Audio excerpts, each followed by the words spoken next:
Ramai yang bertanya kepada admin berkaitan dengan apa seterusnya untuk sumbangan tunai rahmah setelah pembayaran fasa pertama selesai dilakukan.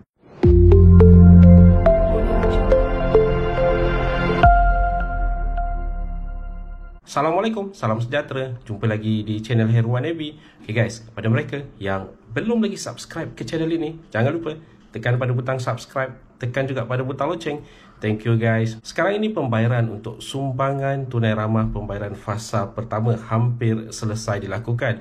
Mungkin ada segelintir pihak lagi yang masih belum menerima wang bantuan mereka, terutama yang menerima secara tunai, di mana semakan boleh dilakukan di platform rasmi sumbangan tunai rahmah iaitu bantuantunai.hasil.gov.my untuk mengetahui bagaimana cara pembayaran untuk anda dilakukan, sama ada pengkreditan terus ataupun penerimaan secara tunai. Di mana seperti yang pernah diwar-warkan oleh admin sebelum ini, mungkin ramai yang mengingatkan mereka menerima secara pengkreditan terus ke dalam akaun bank, tetapi sebenarnya pembayaran adalah secara tunai untuk mereka, di mana mereka ini perlu menuntut tunai-tunai di mana-mana cawangan Bank Simpanan Nasional yang berhampiran dengan mereka. Jadi untuk itu semak terlebih dahulu status pembayaran anda di platform rasmi STR iaitu bantuantunai.hasil.gov.my.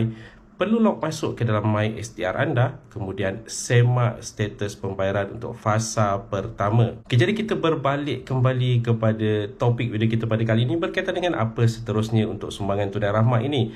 Ramai sebenarnya risau mengingatkan mungkin pembayaran fasa pertama ini adalah pembayaran satu-satunya untuk sumbangan tunai rahmah. Okay, untuk pengetahuan semua, di mana sudah dijelaskan juga sebelum ini bahawa pembayaran untuk sumbangan tunai rahmah ini konsepnya lebih kurang sama seperti bantuan keluarga Malaysia dan bantuan-bantuan sebelumnya, di mana ada fasa-fasa pembayaran akan dilakukan kepada penerima-penerima bantuan ini. Jadi ini bermakna akan ada pembayaran untuk fasa kedua, ketiga dan yang terakhir diperkatakan adalah fasa keempat, di mana jadual secara rasminya masih lagi belum dikeluarkan oleh pihak Lembaga Hasil Dalam Negeri maupun Kementerian Kewangan. Untuk informasi ini anda perlu semak dari semasa ke semasa di platform rasmi sumbangan tunai rahmah, iaitu seperti yang diberitahu sebentar tadi, bantuantunai.hasil.gov.my. Dan harus diingatkan, selepas status pembayaran fasa pertama berlaku, akan ada satu period dibuka untuk kemaskini dilakukan, terutama sekali kepada mereka yang perlu mengemaskini status mereka, sebagai contoh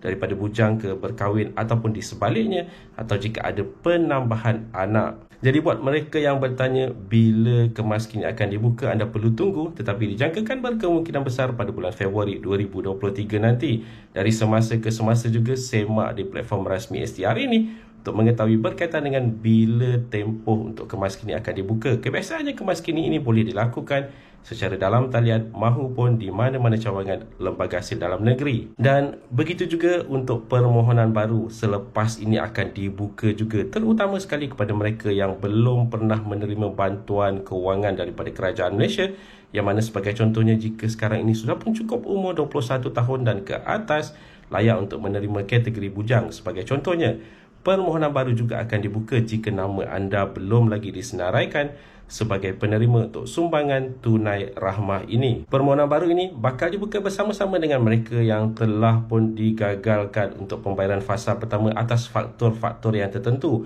Tetapi jika mereka ini mengingatkan ataupun merasakan mereka masih lagi layak untuk menerima sumbangan tunai rahmah ini, mereka akan diberi kesempatan untuk menghantar rayuan-rayuan mereka agar dipertimbangkan oleh pihak Lembaga Hasil Dalam Negeri selepas ini. Jadi guys, secara umumnya selepas pembayaran fasa pertama untuk sumbangan tunai rahmah ini selesai, akan ada beberapa perkara yang berlaku berkaitan dengan STR. Yang pertama adalah kemaskini, kemudian akan dibuka permohonan baru untuk mereka yang belum pernah menerima bantuan atau yang telah pun digagalkan untuk fasa pertama, serta akan ada pembayaran fasa-fasa yang berikutnya, fasa kedua, ketiga, keempat, yang mana jika diikutkan jadual asal untuk pembayaran fasa-fasa ini, fasa kedua bulan Jun, fasa ketiga pada bulan September dan fasa terakhir, fasa keempat pada bulan Disember, itu kalau mengikutkan jadual asal.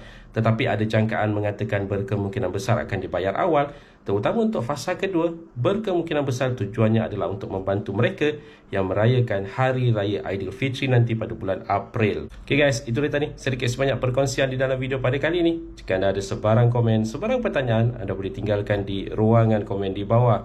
Dan kepada mereka yang belum lagi subscribe ke channel ini, jangan lupa tekan pada butang subscribe, tekan juga pada butang loceng. InsyaAllah kita berjumpa lagi di video yang akan datang. Stay safe, stay healthy. Assalamualaikum.